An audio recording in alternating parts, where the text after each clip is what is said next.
Her name was Amara, and the first time I saw her, she was sitting on the curb in the rain, hugging a nylon bag as if her life depended on it. Her makeup was ruined, her clothes soaked, and her landlord stood a few meters away, cursing her for unpaid rent. I felt something twist in my chest. I pulled over, offered her my umbrella, and gave her some money for a motel. She looked at me with those big, wet eyes and whispered, "God will bless you." That night, I couldn't sleep. Something about her fragility haunted me. I started checking on her, bringing her food, helping her with job applications. When she couldn't pay her shop rent, I paid it. When her phone broke, I bought her a new one. Months later, my friends started joking. "So when are you marrying this damsel you rescued?" I laughed it off, but deep down, I felt responsible for her. She had no family, no friends, and I was the only one standing between her and the street. So out of pity, I married her. The first few months were blissful. She cooked, cleaned, and called me my king. She played the role perfectly, but slowly, cracks began to show. She became overly protective of her phone, always texting at odd hours. When I asked who it was, she would smile and say, "Just a friend." One evening, I came home early and found her in the bedroom, whispering into her phone with a smile I had never seen her give me. "I miss you. I can't wait for the day I'm free from this cage," she said. My heart stopped. I stepped in and she froze, phone still in hand.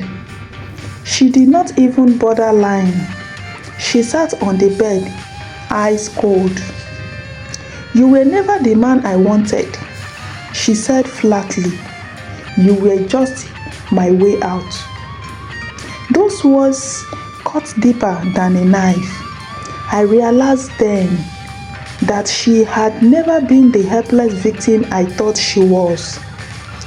She had studied me, played the part of the wounded dove, and made me feel like her savior, all while her heart belonged to another man. I kicked her out that night. 2 weeks later, I heard she was living with her real love, a flashy guy who drove a Mercedes. But karma did not waste time. The man was married, and when his wife found out, she threw Amara's clothes into the streets in broad daylight. I did not laugh. I just shook my head, because sometimes the person you rescue is not drowning. They are just swimming towards a bigger fish. And I was just a stepping stone. 3 years passed. I had moved on, built my business, and learned never to mistake pity for love. Amara was nothing but a closed chapter in my life. It was a rainy Tuesday. After when I saw her again, she was standing outside my office gate, wearing the same look she had the day we first met. Drenched, shivering, holding a small nylon bag. But this time, her makeup could not hide the years of struggle. "Please, can I talk to you?" she asked, her voice barely a whisper. Against my better judgment, I left her in. She sat across from me in my office, eyes darting around like a trapped animal.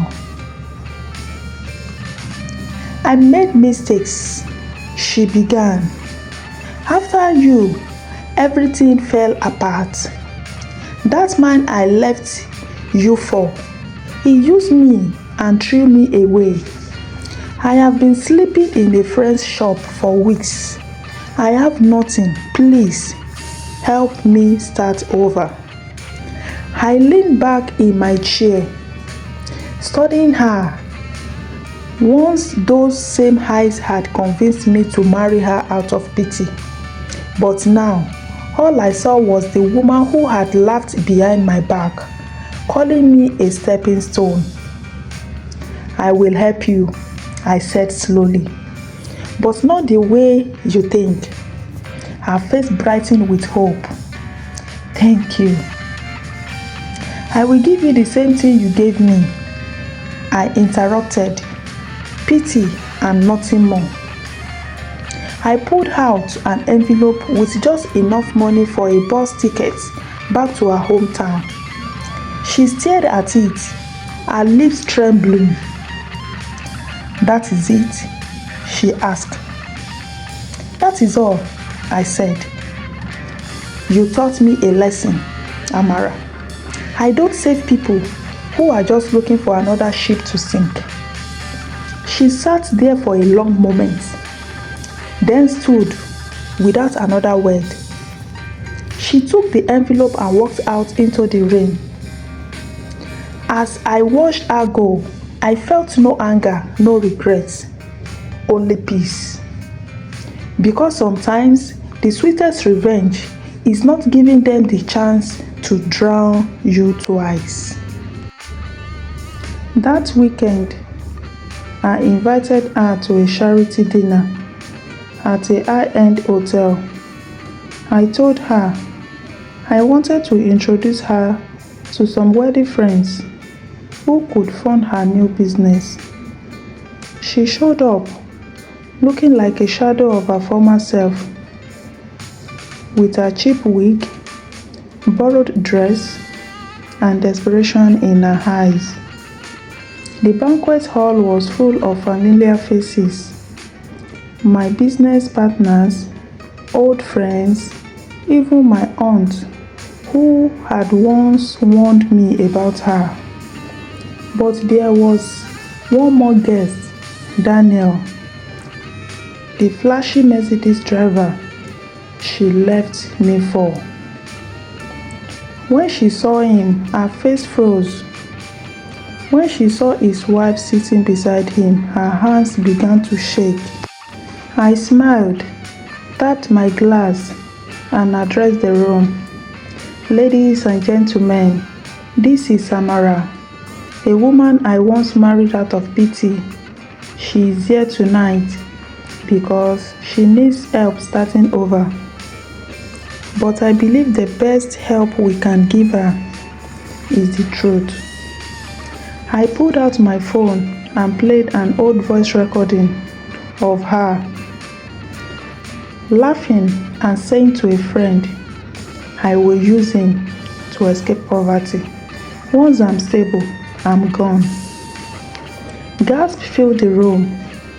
The wife of her ex-lover stood, looked her husband dead in the eye, and slapped him before storming out.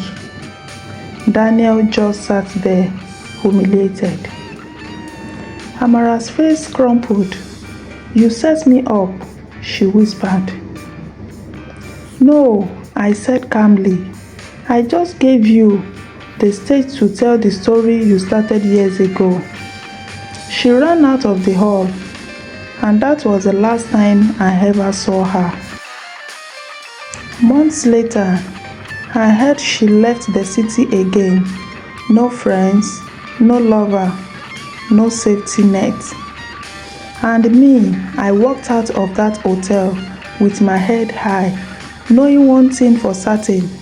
Pity might make you open your door once, but revenge makes sure they never knock again.